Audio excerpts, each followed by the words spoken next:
कि जहाँ कहबा तहाँ आई, काहे की है शरीरिया ना कब्बो पियले शराबा और बदमाशी कैल खाली छोड़ले आई बेटा, सरवा मोर तजुओ खराब बा।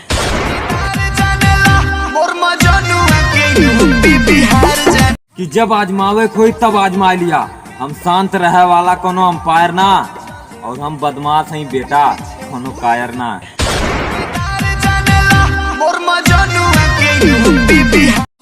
दस के भीड़ में गुम्मा चाहे गुम्मा हजार में, और जौने दिने हमसे भीड़ गिला बेटा फाड़ के फेंक दे बाजार में।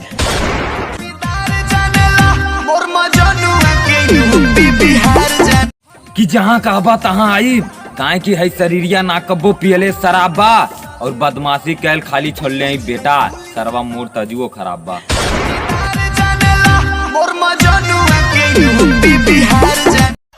कि पीठ के पीछे ना बात जमन करब तवन साफ करब, और हई पटेल जी के खिलाफ जे जाई एक दिन ओकरो हिसाब करब।